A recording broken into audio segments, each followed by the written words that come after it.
Para todos aquellos que nos visitan por primera vez, queremos decirles que estamos predicando una serie de mensajes en la epístola del apóstol Pablo a los Gálatas que hemos titulado Libres en Cristo. Pablo había predicado el evangelio de la gracia de Dios mediante la fe en Jesucristo solamente a los Gálatas, y allí muchas personas se habían arrepentido de sus pecados, se habían convertido al Señor. Es importante saber que habían sido liberados del yugo del pecado, porque la verdadera libertad viene cuando Cristo viene a morar en nuestros corazones. Dice la Escritura: y conocerán la verdad, y la verdad os hará libre, y si el Hijo os libertare, seréis verdaderamente libres. Pero ¿qué pasa? Allí habían llegado los judaizantes y estaban confundiendo a los creyentes en Galacia, diciéndoles que para ellos ser salvos también debían guardar la ley ceremonial, específicamente la circuncisión. En nuestro último mensaje, la semana antepasada, en el capítulo 5 de los versículos 1 al 12, Pablo les había dicho en el versículo 1: para libertad fue que Cristo nos hizo libre. Por tanto, permanezcan firmes y no se sometan otra vez al yugo de la esclavitud.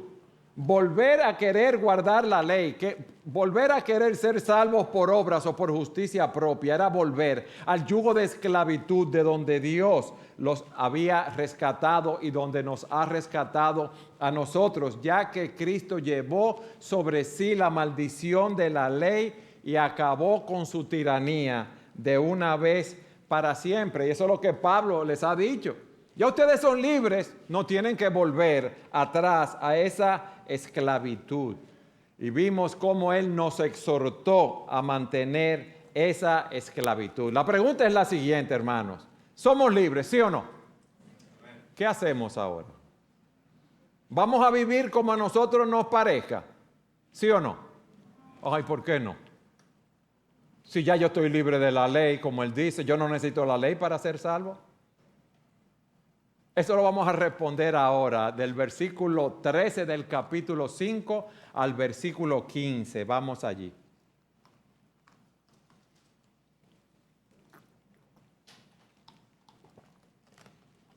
La idea de la libertad cristiana se presta a malas interpretaciones, y Pablo quiere que entendamos cuál es el significado correcto. Vamos a leer de los versículos 13 al 15. Porque ustedes, hermanos, a libertad fueron llamados, solo que no usen la libertad como pretexto para la carne, sino sírvanse por amor los unos a los otros, porque toda la ley en una palabra se cumple en el precepto: amarás a tu prójimo como a ti mismo.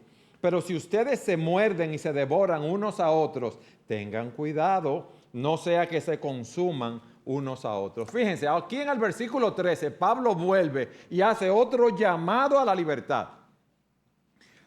Porque ustedes, hermanos, a libertad fueron llamados. Ya nosotros estamos libres, como hemos visto, de la esclavitud de la ley. No tenemos que estar guardando ceremonias y rituales religiosos.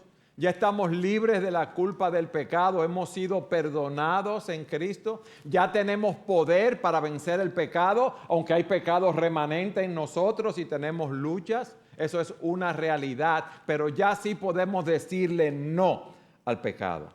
Ahora, Pablo, luego de haber hablado de esa libertad, les explica el peligro que puede haber y les da dos advertencias. En el mismo versículo 13, una advertencia negativa y una advertencia positiva. Vamos a leer de nuevo el versículo 13. Porque ustedes, hermanos, a libertad fueron llamados.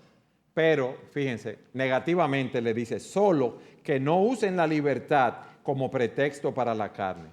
Y le da una advertencia positiva: si no, sírvanse por amor los unos a los otros. No usen su libertad para dar rienda suelta a su carne, a sus pasiones, es la idea. No den rienda suelta para querer satisfacer sus propios deseos, hacer las cosas como les parece, seguir sus propios apetitos pecaminosos. Ya ustedes no pueden seguir en esa vida egoísta. Porque hay algo que nosotros tenemos en nuestro interior que nos dicen, adelante. No, tú te mereces lo mejor, tú te lo has ganado, nadie puede detenerte. Haz las cosas como a ti te parezcan, pero Pablo le dice, espérense, esto no agrada a Dios. ¿Qué es lo que le gusta a nuestra carne, hermano? O que la mimen, que la añoñen. Y cuando no tenemos las cosas que nosotros deseamos, ¿qué hacemos? Nos ponemos espiritualmente y muchas veces físicamente como los niños. Lloramos, pataleamos como los bebés, hacemos un berrinche, como dicen, y cedemos rápidamente a esos deseos y a esas pasiones pecaminosas. Y si hay algo que la libertad no es volver a vivir a la luz de esas pasiones. No podemos vivir a la luz de aquellas pasiones pecaminosas por las cuales Cristo pagó con su sangre. Vayan conmigo a Primera de Pedro, capítulo 2, versículo 16. Yo voy a leer este texto de la Nueva Traducción Viviente. Dice ese texto, pero ustedes son libres, pero a la vez son esclavos de Dios. Así que no usen su libertad como una excusa para hacer el mal. La libertad cristiana que tenemos no es una licencia moral. Nunca debe ser una excusa para hacer lo malo, para hacer lo que es contrario a la ley de Dios. Fíjense lo que Pablo está atacando. Primero tenemos los legalistas que querían añadir obras para ser salvos, las obras de la ley. Pero hay otro extremo que es lo que Pablo le está diciendo, y es cuídense del libertinaje, cuídense de los antinominianos, que dicen que como estamos bajo la gracia de Dios y no tenemos que guardar la ley, podemos vivir como nos parezca. No hay ley, no hay que guardar los 10 mandamientos. Ustedes ven los dos extremos que hay, el legalismo que ha venido combatiendo y el libertinaje, la licencia para pecar, los que dicen que no hay ley, los antinominianos. ¿Y qué pasa? Que ambas corrientes llevan a la muerte porque ambas corrientes son corrientes humanas. El evangelio de Jesucristo, el evangelio de la vida eterna, las buenas nuevas de salvación es el camino que nos lleva a Dios. Entonces, ¿quién es un antinominiano? Una persona que cree que la salvación por gracia significa que es libre para hacer las cosas como Él quiera y que a Dios no le va a importar que eso no lo afecta en su posición delante de Dios. Es la persona que peca y dice, bueno, pero que Dios me va a perdonar. La gracia de Dios es mucho mayor. La gracia de Dios es inmensa. Y yo puedo pecar cuando quiera y no pagar ninguna consecuencia. La persona, por ejemplo, que está en una relación adúltera, dice, yo sé que está mal, pero Dios me va a perdonar. O la persona que se divorcia de su cónyuge y sabe que el divorcio no es bíblico, ¿qué dice? Pero es que yo no puedo estar en una esclavitud con esa mujer. Dios quiere que yo sea feliz. O las personas que están viendo pornografía se justifican y dicen, bueno, yo tengo necesidades, tú sabes, yo quiero ver pornografía. Las personas que están practicando la homosexualidad, ¿qué dicen? Oh, yo nací así, Dios me hizo así, yo tengo esas tendencias, yo tengo esas pasiones. O aquellos que están robando, que dicen, no, yo me merezco tener lo que el otro tiene. O aquellos que se airan. Dios sabe cuando yo pierdo la paciencia. O el esposo que abusa de su cónyuge, se justifica. No, ya se lo merecía. No importa lo que diga la palabra, que la trate como vaso más frágil. No, yo la trato como un vaso de esos Duralex que tú lo tiras por donde sea, porque ella tiene que entender que yo soy el hombre y ella se lo merece porque mira cómo ella me trata. Mis amados, no, nada de eso justifica que vivamos así. Esos razonamientos vienen del mismo infierno, si podemos decirlo de esa manera. Y las personas que piensan que son cristianos y quieren vivir una vida de pecado, de adulterio, de fornicación, de mentira, tienen que revisarse si realmente ha habido una conversión en su vida. Es muy probable, tenemos ejemplos en la Escritura, que como tenemos luchas con el pecado, nosotros caigamos en pecado. Y aún podemos caer en pecados graves, pero ustedes saben cuál es la diferencia del creyente y del que no es un hijo de Dios. Que el creyente cuando peca es redarguido de su pecado. Por ejemplo, tenemos el caso de David. Rey David un día estaba en la tarde paseándose en el terrado de su casa. Vio a una mujer en la casa cercana de al lado bañándose. Le preguntó quién era, le dijeron que era Betsabé, la esposa de Urías Eteo. Él la manda a llamar, tiene relaciones con ella queda embarazada y David, con una sabiduría humana, manda a llamar al esposo, que era un general de su ejército, Urías Eteo, que estaba en la guerra. ¿Para qué? Para que viniera, supuestamente le diera un reporte de cómo iba la guerra y para que se fuera a su casa y durmiera con su esposa, como decimos los dominicanos aquí, para pegarle la barriga a su esposa, el embarazo. ¿Qué pasa con Urías? Que él va donde el rey, él le dice cómo está la guerra, cómo están los acontecimientos, pero le dice, cuando el rey le dice, vete a tu casa, él le dice, no, yo no voy a ir a mi casa cuando mis soldados están peleando allí, yo me voy a quedar aquí en el palacio con la guardia del palacio durmiendo. No pudo engañarlo. Él no sabía nada, ¿verdad? Pero él quiso ser fiel a sus convicciones. ¿Y qué hace David? Lo manda con una carta para Joab el general diciéndolo que lo pusiera a Urías Eteo en lo más duro de la batalla. ¿Para qué? Para que lo mataran. Así lo hizo. Urías Eteo muere.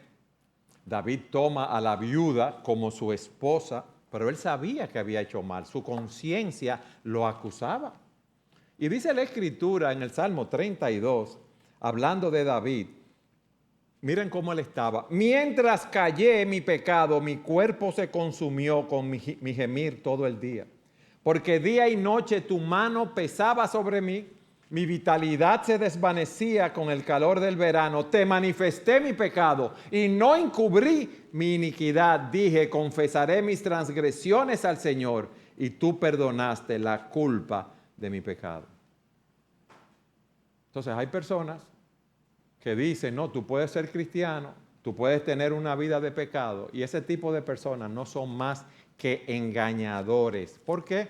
Porque no podemos utilizar la libertad cristiana para pecar. Esas personas que dicen que lo podemos hacer son falsos maestros. Y en las Escrituras vemos advertencias contra esos falsos maestros.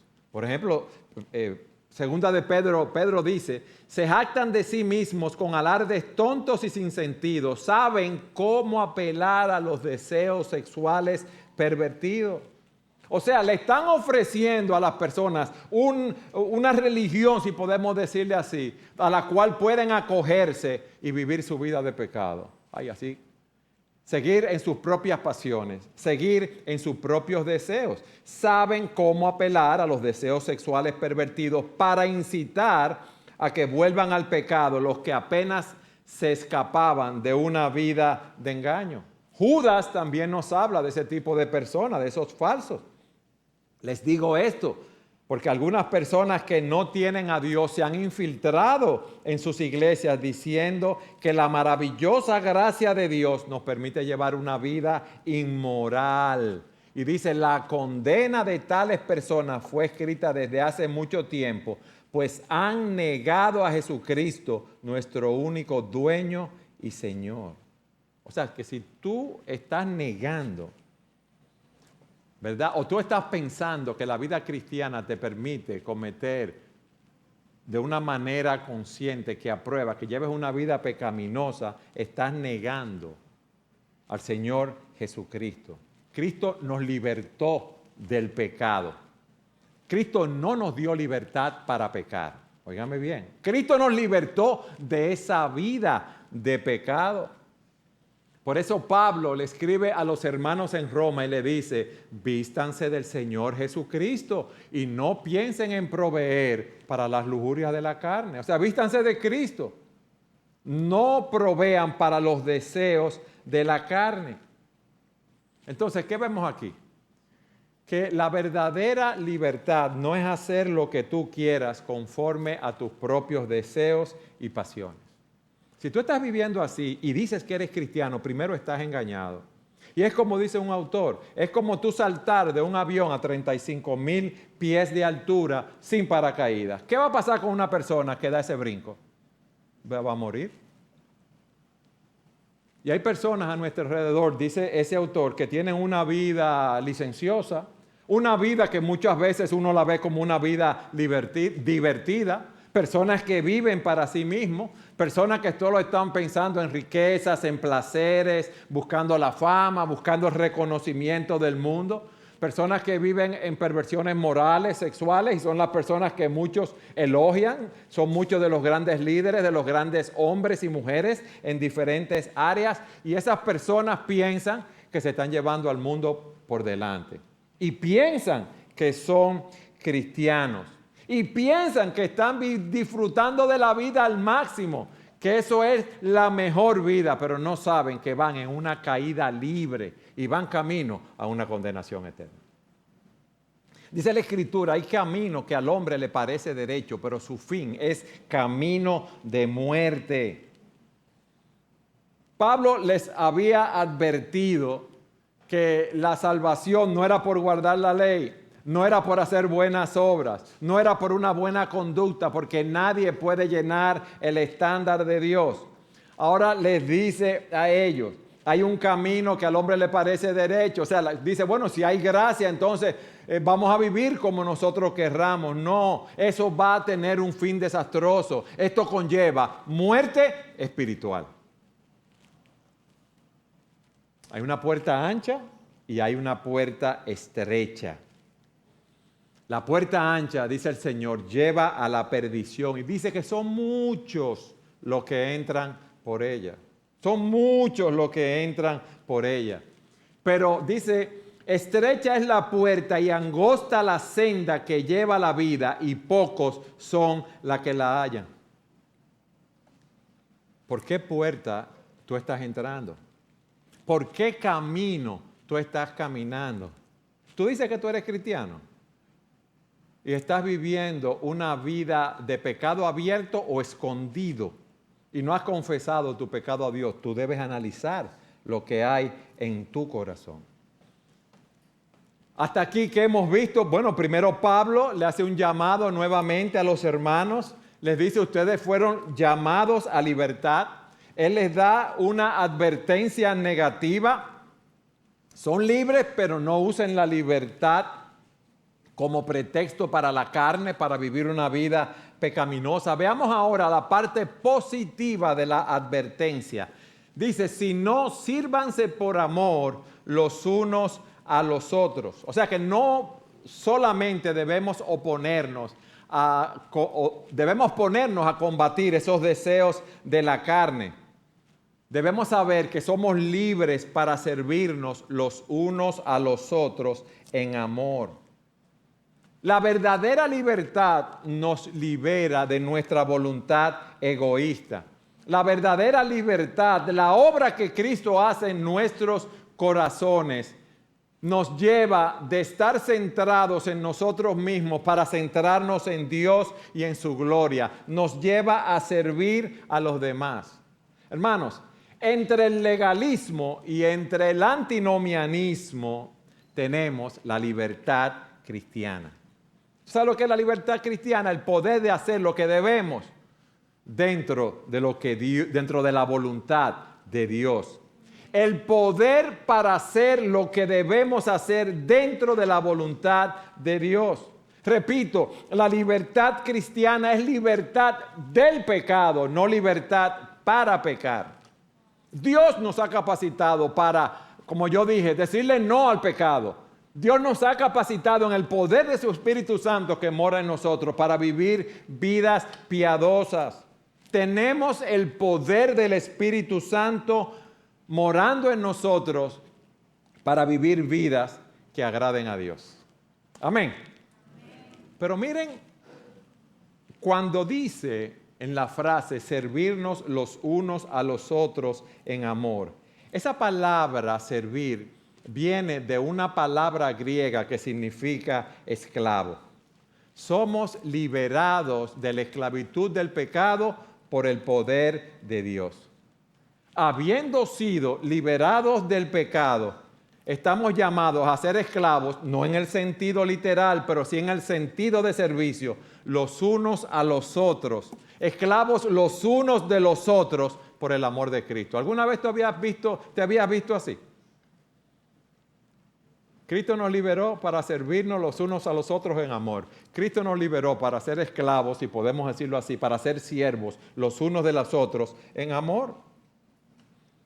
Dios nos rescata del dominio del príncipe de la potestad del aire para que sirvamos a Jesucristo sirviendo a otras personas.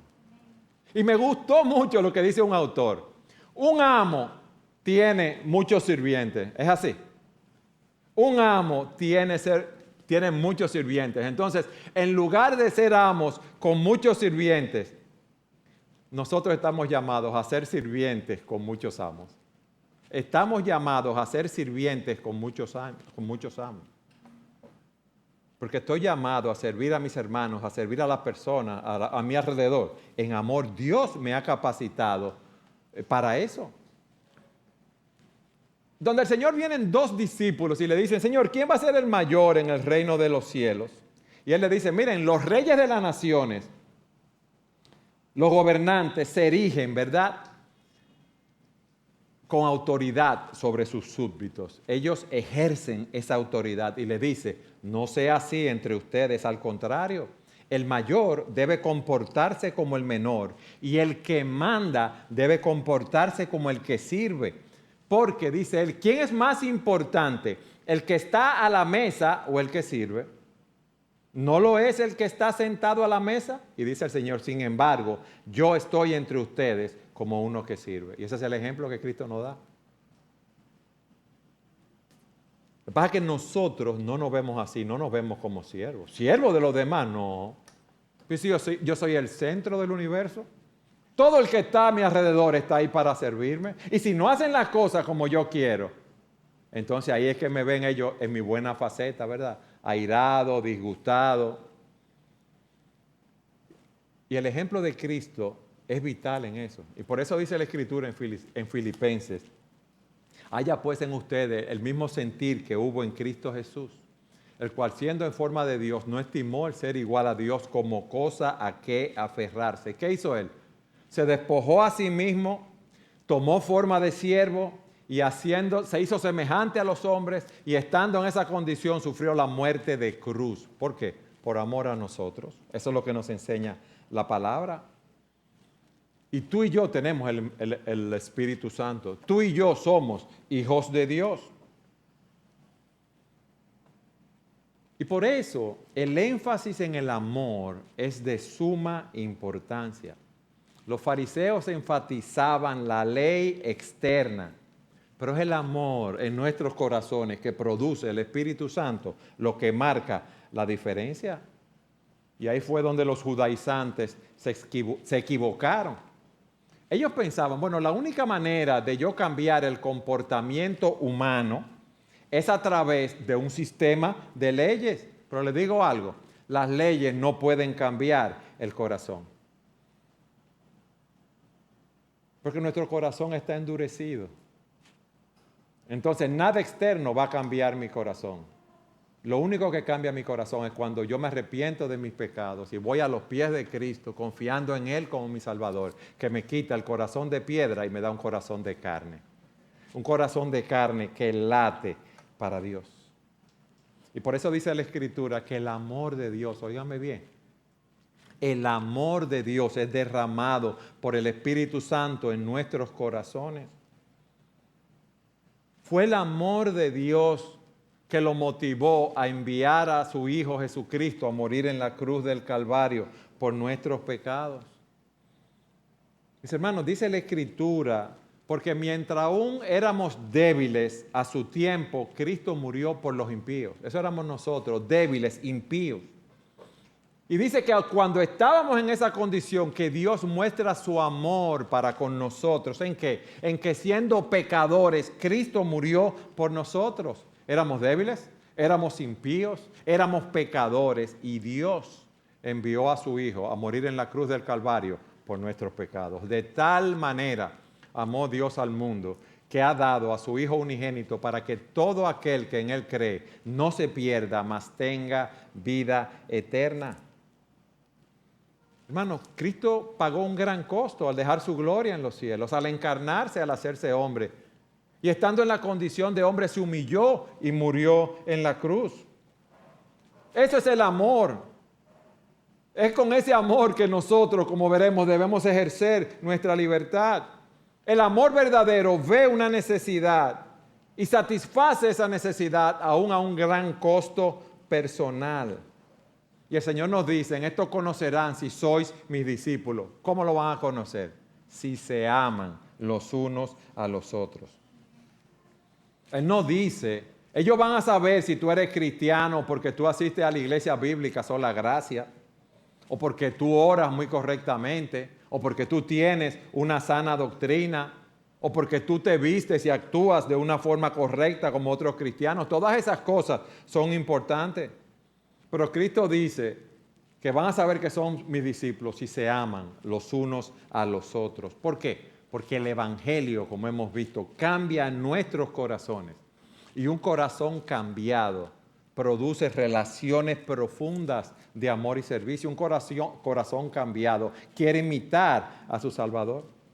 Hermanos, ¿ustedes han considerado alguna vez todos los unos a los otros que hay en la Biblia? Yo estaba chequeando, hay 59. Ámense unos a otros con amor fraternal, hónrense, sírvanse, vivan en armonía, preocúpense los unos por los otros, ayúdense a llevar las cargas los unos de los otros, perdónense los unos a los otros, anímense, aconséjense, oren los unos por los otros. Hermanos, eso solo lo podemos hacer cuando tenemos el Espíritu de Dios en nuestros corazones. Y como muchos sin el Espíritu de Dios, quizás lo haríamos por nuestro círculo íntimo, por nuestros familiares, por nuestro amor por ellos y por nuestro egoísmo. Pero si no, a nosotros no nos importará a nadie más.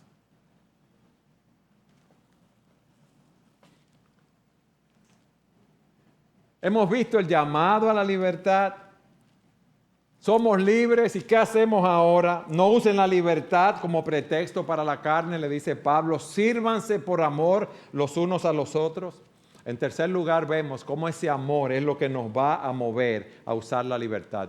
Lean conmigo el versículo 14. Porque toda la ley en una palabra se cumple en el precepto. Amarás a tu prójimo como a ti mismo. Hermanos, los legalistas nos dan una lista de lo que puedes hacer y lo que no puedes hacer. Los antinomianos me dicen, vive como tú quieras. Pero ambos están equivocados. Es el amor que nos guía, como hemos visto en la vida cristiana. Mis hermanos, no hay un sustituto para el amor, no lo hay. Entonces, hemos visto lo que Cristo hizo por nosotros y ese amor debe moverme a mí, a amar a mi prójimo. Hermano, no son reglas ni regulaciones. Es mi amor a Dios y al prójimo. Y fíjense que aquí dice que debemos amar al prójimo, que no dice que primero debemos amar a Dios porque se asume lo siguiente. Para yo poder amar a mi prójimo, yo tengo que amar a Dios primeramente, yo tengo que haberlo conocido, yo tengo que haber conocido a Jesucristo. Entonces el amor es la realización práctica de toda la ley moral de Dios. Es nuestra motivación. ¿Por qué yo quiero obedecer el mandamiento? Porque yo estoy agradecido de la obra que Dios hizo en mi vida. Cristo murió por mis pecados. Pero no solo eso. Cuando yo me entregué mi vida al Señor, Él me dio el poder para vivir una vida victoriosa. Él me dio el Espíritu Santo. Y como hemos visto, tenemos el ejemplo de obediencia de Cristo para seguir adelante. Eso es lo que Pablo está diciendo. Ese amor es el cumplimiento de la ley. Vayan conmigo a Romanos capítulo 13, versículos 8 al 10. Toda la ley en una palabra se cumple. Es lo que estamos viendo, En el precepto, amarás a tu prójimo como a ti mismo. Fíjense lo que dice Romanos 13, 8. No deban a nadie nada, sino el amarse los unos a los otros, porque el que ama a su prójimo ha cumplido la ley. Nosotros estamos llamados a amar a nuestros hermanos en la fe y a aquellos que no son hermanos. Inclusive vemos en las Escrituras que nosotros debemos orar por aquellos que nos adversan. Pero miren lo que dice Romanos 13, 9. Porque esto, no cometerás adulterio, no matarás, no hurtarás, no codiciarás y cualquier otro mandamiento. En estas palabras se resume. ¿Cuáles son? Amarás a tu prójimo como a ti mismo. Él está citando 4 mandatos, ¿verdad?, de la ley. Pero todo eso se resume en amarás a tu prójimo como a ti mismo. Pablo cita Levíticos 19, 18. ¿Y por qué esto es el resumen, la síntesis, el cumplimiento de la ley? Porque si yo amo a mi prójimo, yo solo voy a hacer lo que le beneficie. Uy, qué duro está eso, Si amo a mi prójimo, solo voy a hacer lo que le beneficie. Y lo voy a tratar con el mismo cuidado con que yo me trato a mí mismo. John Piper, hablando de esto, dice algo muy interesante. Ama a tu prójimo como a ti mismo. No es un mandamiento para amarte a ti mismo. Es un mandato para tomar el amor que tenemos por nosotros mismos y convertirlo en la vara de medir para nuestro amor por los demás. Eso no se puede hacer en la carne, hermano. Necesitamos el Espíritu de Dios para esto. Y dice, esto es difícil de cumplir porque yo debo poder querer alimentar a los hambrientos como yo quiero alimentarme a mí mismo cuando tengo hambre. Yo quiero que mi vecino, dice él, encuentre un trabajo, así como yo estoy feliz y contento de tener un trabajo. Yo quiero ayudar a mis compañeros de estudio a obtener la mayor calificación posible, así como yo quiero obtenerla. ¿Tú quieres sacar A en todo, en la universidad, en el colegio, que te vaya bien? Pues entonces tú debes querer lo mismo para tu compañero. Significa querer ayudar a una persona que tiene el carro dañado en la autopista, así como yo quisiera que me ayudaran si tuviera el carro dañado en la autopista. Significa querer compartir las buenas nuevas de salvación en Jesucristo con mi prójimo para que esté tan contento de conocer a mi Salvador como yo lo estoy. O sea, yo debo poner todo mi empeño en hacer cosas buenas para los demás como estoy dispuesto a hacerlas conmigo mismo. Ahora imagínense lo que sería esta iglesia bíblica Sola Gracia con todos sus miembros queriendo vivir así. Queriendo impartir gracia a los demás, no mirando por lo suyo propio, sino tratando de mirar por los demás. Esta iglesia estaría reventando. ¿Ustedes saben de qué? De gozo. De personas que no conocen al Señor glorificando a Dios.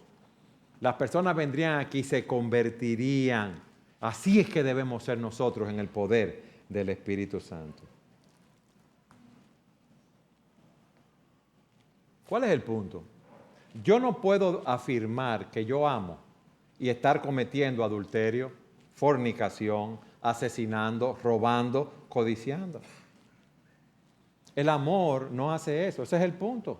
El amor se pregunta cómo yo puedo servir a los demás, cómo yo puedo edificar a los demás, cómo yo puedo llevar a los demás para que ellos glorifiquen a Dios en sus vidas. Como esposos, ¿qué debemos preguntarnos? ¿Cómo podemos servir a nuestras esposas para que ellas crezcan cada día más a la imagen de Jesucristo? ¿Qué debe estarse preguntando una esposa? ¿Cómo yo puedo afirmar a mi esposo para que él se fortalezca espiritualmente? Como miembros de la iglesia, ¿cómo podemos servir a los demás para que este cuerpo crezca como Cristo quiere que crezca? ¿Qué es lo que yo debo hacer aquí? ¿Qué yo debo hacer con mi vida para ayudar a los demás a madurar espiritualmente o para atraerlos en la fe en Cristo? El que está pensando así, con ese amor, hermanos, va a obrar así. Eso es lo que Pablo está diciendo. Y tú puedes estar pensando, bueno, pero eso está fuerte, eso es una esclavitud, eso no es libertad. Si tú piensas así, estás esclavizado a tus propios deseos egoístas. Tú no conoces la verdadera libertad. Eso es lo que él nos está diciendo. Y en cuarto lugar, él nos habla de la corrupción de esa libertad. Nosotros hemos sido libres para servir en amor, amando a nuestro prójimo, lo hemos visto. Ahora, la libertad sin amor lleva a la corrupción, a la destrucción. Versículo 15. Pero si ustedes se muerden y se devoran unos a otros, tengan cuidado, no sea que se consuman unos a otros. Esto es una advertencia que él nos está dando aquí. La libertad nos puede llevar en dos direcciones, como una excusa para pecar o como un medio para servir. Pero si yo escojo la autocomplacencia, la libertad para vivir en pecado, yo voy a destruir amistades, yo voy a afectar la iglesia, yo voy a afectar la familia de Dios. Miren, la libertad más amor es servicio a los demás. La libertad sin amor es libertad para pecar. Y eso es destructivo. ¿Por qué? Mis amados, porque es la falta de amor que hace que nosotros odiemos a nuestros semejantes, que los hijos odien a sus padres. ¿Por qué se cometen asesinatos, adulterios, robo, mentira, codicias? ¿Por qué? Porque no hay amor. ¿Por qué las personas viven amargadas, airadas, abusando verbalmente de los otros? Porque no hay amor. Más adelante vamos a ver cómo se mordían y comían unos a otros. En el versículo 19, cuando nos habla de las obras de la carne. Dice, las obras de la carne son evidentes, las cuales son inmoralidad, impureza, sensualidad, idolatría, hechicería, enemistades, pleitos. Y sigue diciendo, esas obras de la carne vienen por no tener el Espíritu de Dios y por la falta de amor. Queremos que los demás nos sirvan a nosotros en vez de nosotros servirle a los demás en amor. Es como dice un autor, nos hemos convertido en caníbales cristianos. Nos queremos comer a los demás, queremos morderlos. Es como cuando hay una jauría de animales salvajes. ¿Qué hacen los animales salvajes? Se atacan unos a otros. Y si uno de esos animales salvajes es herido, los demás lo atacan más rápidamente. Pero donde reina el amor de Dios, el pecado no puede permanecer. ¿Tú sabes por qué tú eres crítico o crítica? Porque no estás amando. Tú solo estás viendo los defectos de los demás. Tú no estás viendo las buenas cualidades. Y en vez de hablar con esa persona, si hay algo malo que debas hablar, empiezas a hablar a las espaldas de esas personas. Te centras en las deficiencias de esas personas en vez de ver sus puntos buenos. Debemos recordar el mandamiento del Señor Jesucristo de amar a los demás como nos amamos a nosotros mismos. Es necesario que tú hables con una persona que entiendes que está haciendo algo mal. Háblalo con esa persona. Tú no tienes que hablarlo con todas las personas a tu alrededor. No, háblalo con esa persona. Y eso es lo que Pablo nos ha enseñado en el uso de la libertad. Porque ustedes, hermanos, a libertad fueron llamados, solo que no usen la libertad como pretexto para la carne, sino sírvanse por amor los unos a los otros. Porque toda la ley en una palabra se cumple en el precepto, amarás a tu prójimo como a ti mismo, pero si ustedes se muerden y se devoran unos a otros, tengan cuidado, no sea que se consuman unos a otros. Mis amados, la libertad cristiana, repito, no es el derecho a hacer lo que queremos, sino el poder hacer, en el poder del Espíritu, valga la redundancia, lo que Cristo nos manda hacer. Y la libertad que no es guiada por el amor se convierte, óyeme bien, en una autocomplacencia que es destructiva. Cuando actuamos en amor de esta manera, hemos cumplido la ley de Dios. Por eso Cristo tuvo que venir.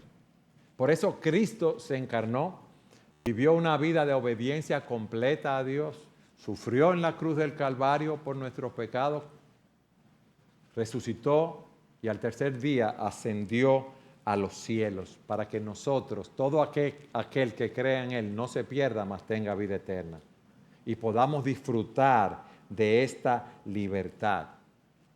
Que Dios nos conceda que vivamos como hijos libres de Dios esta semana y el resto de nuestras vidas. Amén.